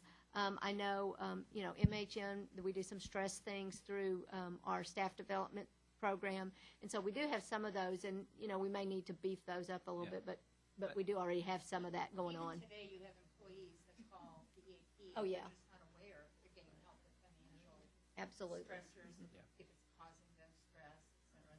That goes on ongoing, but I think the key here is we want to make sure we leverage every possible asset that we have in those areas and integrate it. Right. So that we can get some sort of outcome based on all of it. And employers are tying in, so we want this holistic look, right? And we know we've set these biometrics. We think we have a good idea based on our population, how many people are going to have to take some sort of action, and they're setting those reasonable alternatives as education classes and things like that. And so those types of things that focus on those areas are part of the education or the behavior change, alternatives that you can say, okay, if you didn't meet, you can attend this and get points for taking action in this way. And I've seen a lot of employers sort of globally look at it in that manner. Regarding cigarette, sales revenue in electrical cigarettes have been surging. How are we still consider that smoking? And how is industry looking at that? I'd advise buying stock in the company. I don't think they still. Financial coaching. Right, financial coaching. I don't think they still consider that smoking. But I'm not an expert on the subject, Yet. so. Yeah. So we'd have be to, determined. right. It'll probably in years to come out to be that's I heard an a issue. report recently, maybe it was a local organization, but there are some organizations that are banning those. Electric cigarettes. Yeah, I wouldn't doubt that that's coming very quickly. Well, the issue is the nicotine. Yeah. Right. Right. It's still, Right. Talk to us a little bit about if we were going to move forward, and if our goal was to move forward and begin this in 2015, what are the trigger points that we have to be prepared to hit in order to be able to start a program in 2015? Yeah, and your time is right now. So if you're looking at 1/1/15 launch to have the program up and running where people can go in, take the health risk assessment, do the biometrics, we'd want to work backwards about 6 to 9 months from that date. One, to kind of do the discovery to get in, and as we talked about, it's critical not just to have this program be physical health, but integrate with all the other programs so that when someone goes into that portal, we almost have a snapshot of your summary plan description so that we can load that information in so that when people go in, they're pushing relevant benefits and website links and 800 numbers to them, whether it's the EAP or other programs you want to push them to. That's one thing. The other thing that'll do is cut down on some of the phone calls to administrative staff answering the same question over and over again. But as far as what the program's going to look like, how we're going to communicate it, how we're going to load the portal and get that up and running, we need about 120 days back from the 1/1 to launch that portal. So you're really talking about, you want to have everything finalized and ready to go and launch by, September. So. But I think the more relevant question is what division Loading that information. Right. You want to just. Those are huge. Yep. Right. So what you would want to do is, I mean, we talk about the programs. We have experience in the programs that are in place. We have folks who are experts in building incentive programs and actually putting these things together based on what your capabilities are, what you want to do, how easy you want to make it, how, whatever the case may be. You'd want to have that, we'd want to bring somebody in, have them sit down, go through, hear the choices that we think would best fit based on what we've learned from you, right? On what you want to accomplish. You design the program, but we're going to help guide it to make sure it's simple, because we don't want it confusing. You don't want it too arduous, so people, don't want to do it. That has to take place, I would say, relatively soon. So you start thinking about that, make those decisions. Once you have that in place, then it starts the process of, setting things up. have to be made before you get Yes, Absolutely. absolutely. Absolutely. We have to have That's those in what- place because we have to know how to build the portal. You have to know how it has to react to what information we're putting into it. You've got, I think you've got a good starting point. You've got, I think you have, Robin, 1,300 people complete your health assessment, which includes a biometric screening. So, I mean, there's roughly a quarter of employees that you can kind of say, okay, well, if this is a quarter of our population, and I'm sure they can give you guys some aggregate numbers on the percentage of, overweight, obese. I mean, I'm sure you guys have that. I think as you look to kind of figure out, okay, and sort of Between that and the information that y'all have, after having looked at our population for 2 years, Right. Yep. you've got at least you could come to us and say, here are the things that we would recommend you look toward incentivizing. Tell us if you want more, tell us if you want less. Absolutely. Within each one of them, here are the suggestions. But again, if it was going to be if the court were to decide, or if PBC were to decide that it's going to be we're going to expand this over time, the first measurement is we want you to have a physical or a health risk assessment by September 1. Mm-hmm. In order to be able to get any incentive for 2015, then that's those are the choices, as you said. We need to have those choices made by. But and how much the incentive? The cash. Well, all that's got to be, that decision has got to be made by. I mean, Yesterday? Right. Because we're not going to make those choices on September the 1st. I mean, right, yeah. You'll be ready to roll it out. Typically, you want to be able to hand over the information that's going to define your program to an administrator within 90 to 120 days outside from when you're going to start running that program. Is that pretty much a fair? Right. So you're going to want to know what your incentive is going to be, what the financial incentive is, what your goals are going to be, and you're going to need to know what your reasonable alternatives are going to be before you get to that 90 to 120 day mark. Okay, so the details need to be made by. July.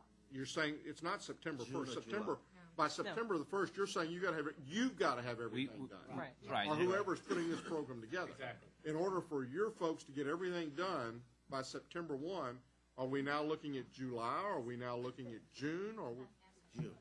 Probably June. I would say June. We'd need all those administrative questions answered by June 1st at the latest. Well, and that's what I was just going to point out. This is not the first implementation we've done with United Healthcare. In some cases, integrating. But June 1 was the date that I had targeted that we would have to have those decisions made and everybody's buy-in, either opt-in or opt-out. If the PBC board says, yeah, we want to go forward with a PBC-wide basic program with opt-in, opt-out process, June 1. Now, to get there, we have to back up even further because we have to have our board approve it, then we have to have each group be aware of it. So if our board looks at it at the end of April, that gives us till the end of May to have everybody opt in or opt out or say, yes, we're interested in it. And then by June 1, we start an implementation. Doesn't mean every final decision is finished at that point, but we start implementation because it takes about 90 to 120 days to have it complete. and what I'm just simply saying is that I want to work June 1st, if that's what PBC. But at any point in time where PBC makes a decision that, oops, we're not going to do that this year, we're going to go forward, we may back away and say, We're doing it ourselves. we're doing it ourselves. Let me put it this way. We are going to put a program out there, and if the PBC board says, we're not interested. Lucky Tarrant County, you've got the whole thing ready for you, right? Right. So, I mean, you can't. But I want to know those deadlines because we're going to meet those Right. deadlines for the PPC. No, I think you're asking me for information, and so I think you're absolutely right. You want to have that information. You've obviously got it. 1/1/2015. You want something in place. You want to be doing exactly what you're doing right now, which is, talking to various subject matter experts, getting information. Then let's look at your specific plan data, and then let's kind of look at the direction that you want to go, so that when we do have, when you do have something in place, you can say to your administrator, "This is what I want," and I think we can do that. Can I ask a question? Are you thinking of having 1/1/15, having people do things in 2014 that will then produce a result as of 1/1/15? Are you talking about having the program start on 1/1/15? They have to then do something within 2015 in order to get a benefit? I always have a tendency to be a little bit more aggressive than maybe some. That's what I'm hearing. So, Yeah. I got you. Right. Yeah. I just want to make sure what I'm hearing. The rest of us have to then do it. Right. My thought in the process would be to provide some incentive to the employees. Say, we're starting a wellness program. Okay. And if it's going to be an incentive, then what we're going to say is the first year is going to be, we want a baseline that we Right. begin with. And so here's by X date, sometime in 2014. Okay. And in time for them to be able to incentivize that to where when they start 2015, they know Right. that they're, so I want to in my mind, I would like that baseline hit. And if we're going to pay them to hit to just have the baseline done, then maybe we give them that payment on January the 1st. But then they also know that when it gets around to 2016, Right. they're going to have done something with the baseline. Right. They're going to have to Right. have made steps toward reaching the goals in each one of those areas. Right. Or they're going to be at the goals in each Right. one of those areas. So what I'm hearing is if we could get a program in place in 2014, what you'd want, it's very simple, and I would really strongly suggest it be simple, complete a health risk assessment for 2014. And that's Yeah, and I think the definition of a health risk assessment is not a physical or okay. Something that does. I mean, let it be both. I mean, get a physical, do the health risk assessment. So you basically have got some of your biometrics taken care of in your physical. So you have an MD form that can be signed that Exactly. right, and then or you have an HRA. Follow up, what you just described is there a consequence for those employees who don't do that, or is there just an incentive for employees who do? somewhere in the discussion, the court will make a decision as to whether or not it's going to be an incentive that we're going to actually pay cash of, and then how we're going to weave that into the budget.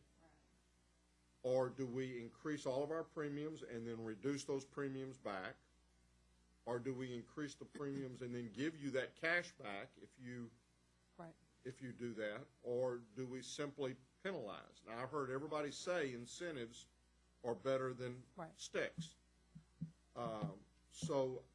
But I don't know right now whether or not the court would be willing, if we took, let's just say we did it as they had done it, and $600, but it also includes spouses and/or spouses. Right. Then we're not talking about $1,200 per the 4,000 per family. Well, but see, that's the other thing. Do we do anything for the kids or what? I'm just saying, those are decisions. You can shake your head, but we got to make. No, we understand exactly. And if it was 4,000 times 1,200, that's, as I calculated, about $4.8 million. Wow, and even if you take 76% of that, it's still a big number. Right. So you want to make sure that what you're putting in place, you can, number one, can fund it, right? You have a vehicle to fund it, and that you have an estimate. Debbie's that vehicle. Debbie's our budget director. She. Okay. Hi, Debbie. So anyway, that is it. I mean, the court is going to make. That's exactly it. But you need to tell us, and we've got to adopt all that long before the June 1st. Yeah. Exactly. So I think we have a takeaway now. So we could come back to you. Right. Exactly. Well, seriously, I think what we can do is based on the assumptions, and some of the assumptions will not be made. We'll leave that open as far as what the administrative incentive or disincentive vehicle is. And let me back up for just 1 second. Sure. We had this meeting first, not without some angst. We had two of the commissioners, other commissioners here most of the time. I think our intent is after each meeting, whether it be at PEBC or whether it be here, we're going to go and brief the court if all the court is not represented in a part of these meetings.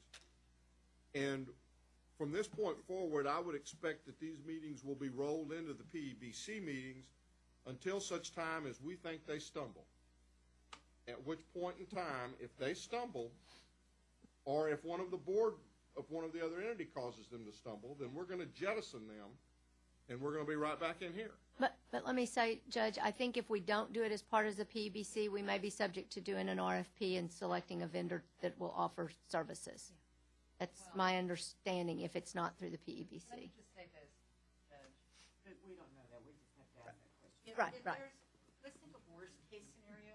Let's say another PBC group does jettison the process. They just jettison it for themselves. We'll talk about that. It depends on what you want to put in place. We're going to I mean, something we have to go for down the PBC line of board. what you want. The work to get there We can- and the we'll get to final that. implementation of that will be there whether they say I want it or not.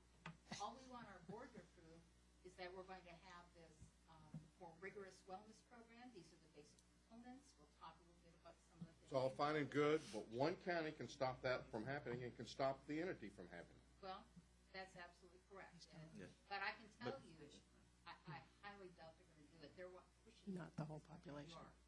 Yeah, I just can't. They're pushing I it can't this see that. I mean, you know, we are As to who every owns it, county what because collection of the Affordable Care Act is talking about healthcare and has a better understanding of not But as just a government, we have a tendency to stumble over ourselves. no, but I mean I'll echo Diana's sentiments just listening to the dialogue. I think nobody is saying well we don't need to encourage the health and well-being of our employees to help mitigate our claim spend. That's not a conversation that anybody has had.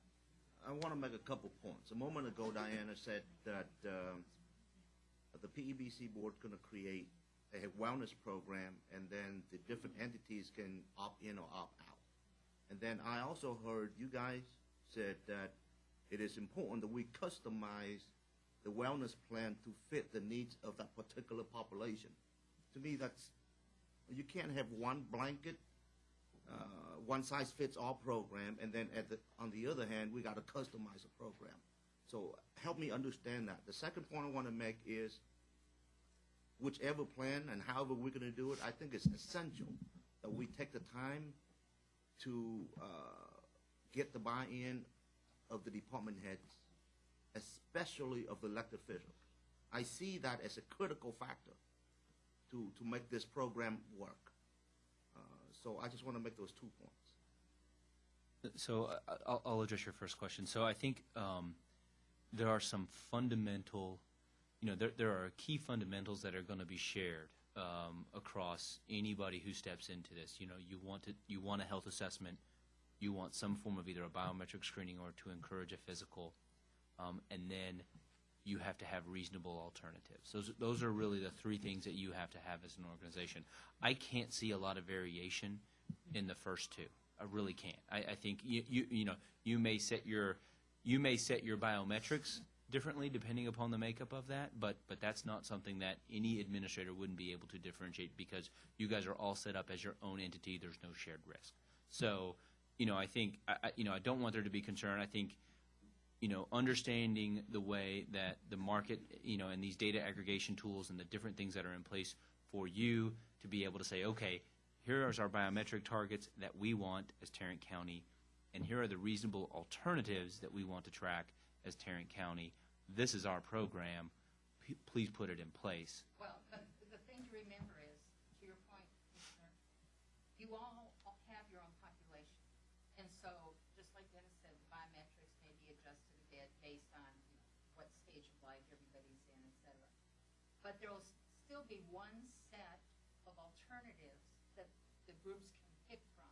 We don't want to have this basic plan with these alternatives that we know are approved, that we know will get results, that we know are HIPAA, Affordable Care Act compliant, and then have somebody say, well, we don't like those, we're going to do this one, and expect it to yield any measurable results. So the key is when we plan this to make sure we get the alternatives, that we have experts tell us what are the successful alternatives, that we do all those legal and tax-related, Towers Watson's involved in this. And so we just want to make sure we have the basic with the menu, with the alternatives, that we know should work for any of our groups. They really should. And then if somebody says, yeah, but we're going to do it our way, we don't like that, they can opt out. And So when are you going out to bid for wellness administrators? We don't know that we need a formal wellness administrator at this point, Debbie, because we have already in our agreements a lot of wellness components. Which is We have with this- United Healthcare, or? We have So, a fair, so then why would we, since we're using United Healthcare, why would Which we was my not go point, out to exactly. bid? Well, we wouldn't as long as it ends up being through. if we have to go out to bid, which I'm not so sure we do, but if we did, we would go out under PDC, going out to bid through COG. But we don't really think we need to do that based on the arrangements you already have in place. But with our we have a vendors contract with United Healthcare. as a member of the PDC. Right. So, But that, you're free to bid Ju- whatever it's you just a want. I'm just purchasing saying, to question. participate in this fund, there'll And be we'll an get there. opt-in or an opt-out.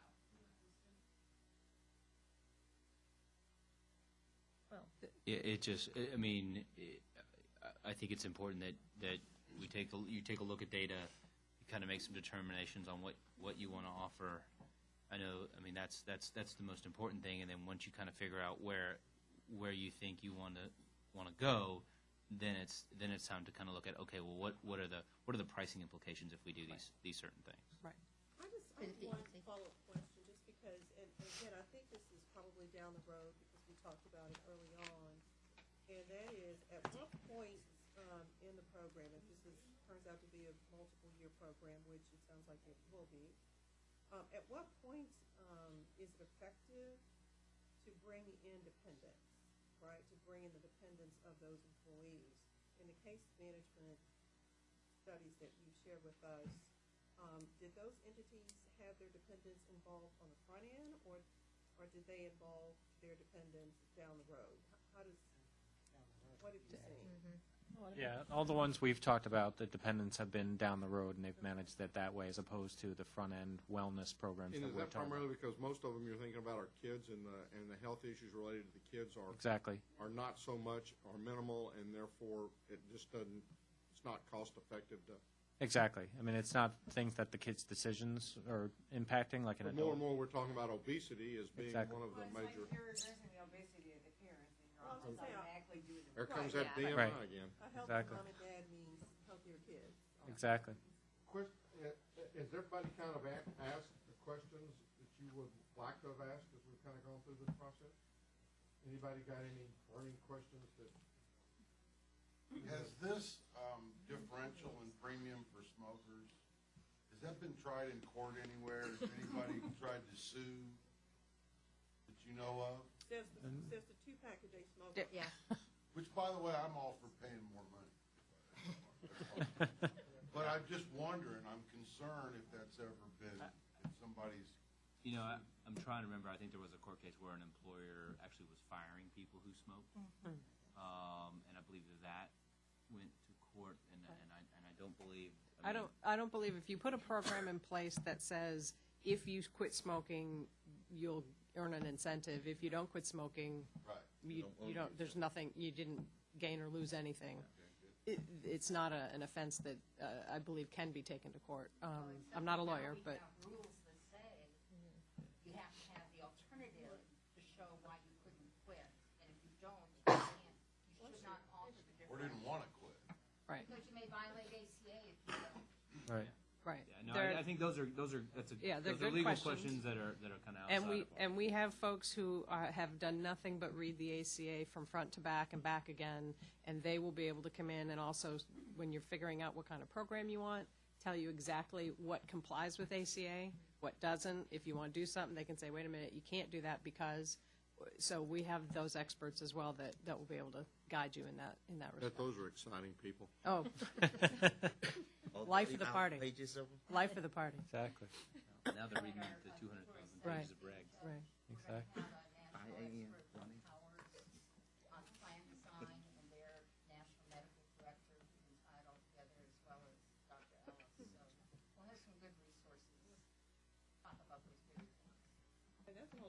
Any other comments that y'all would like to make at this point in time? And or, again, are there any other questions from the folks behind? I didn't say that. I just want to say that I really do commend you for putting this much thought into something like this. You've already started, you've had your program in for a little while. You understand and realize that there needs to be a culture of wellness, or there should. And to have this much focus on something that we believe is very, very important in the healthcare industry, I just commend you guys for the thought process you're putting in. We get some discount for being. Absolutely. Yeah, I just want to agree. echo those sentiments. Good intention? Yes. Exactly, good Yeah. intentions, and I think that's going to be the key to the success of the program is you've the work earned that an you're instant. doing in now, Yeah. that you're putting in now with the thoughtful Well- design and the questions, and that's going to be the key as to whether or not people buy into this program. So, And I guess I would say to HR as well as others that I married Louise, that I would hope that we're going to have similar presentations on our financial part and on our other, where we involve and bring in the larger departments too as we go forward. So thank you for being here today. Is there anything else you want to bring forward? I adjourn our Commissioners Court meeting. No, sir. We're adjourned. thank you very much. Thank you.